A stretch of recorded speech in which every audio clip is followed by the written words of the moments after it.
पीके कोयटा से मैं हूं गालिब नेहात।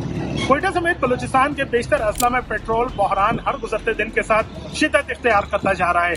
आज तीसरा रोज है इस बहरान का और जो कोयटा के मुताबिक पेट्रोल पंप हैं वो मुकम्मल तौर पर बंद है और जो पेट्रोल पंप जिन पर पेट्रोल दस्तयाब है वहां देख सकते हैं कि गाड़ियों की लंबी लंबी कतारें और मोटरसाइकिलों की लंबी लंबी कतारें लगी हुई हैं। इस हवाले से जब हमने आम शहरियों से बात की तो उनका कहना था कि पेट्रोल जो है वो कहीं दस्तयाब नहीं, जिसकी वजह से उन्हें काफी मुश्किलात का सामना करना पड़ रहा है। पेट्रोल की किल्लत आखिर क्यों है, इससे मुतालिक जब हमने बात की पेट्रोल डीलर एसोसिएशन के सदर कयाम आगा से, तो उन्होंने बताया कि पेट्रोल जो है वो इसलिए दस्तयाब नहीं क्योंकि कोयटा और बलूचिस्तान की आबादी का 90 से 95% जो है वो ईरानी पेट्रोल पर इन्हिसार है। ईरानी पेट्रोल पर बंदिश और पाबंदी की वजह से शहर में दस्तयाब नहीं, जिसकी वजह से सारा लोड जो है वो पाकिस्तानी पेट्रोल पंप पर आ गए, जिसकी वजह से पेट्रोल दस्तयाब नहीं। दूसरी जानिब डिप्टी कमिश्नर कोयटा ने भी बताया कि जो पेट्रोल है उसकी किल्लत पर काबू पाने के लिए जो है वो कोशिशें जारी हैं और बड़े पैमाने पर पेट्रोल जो है वो कोयटा मंगवाया जा रहा है। ताम शहरियों का ये कहना है कि आवाम को रिलीफ फराहम करने के लिए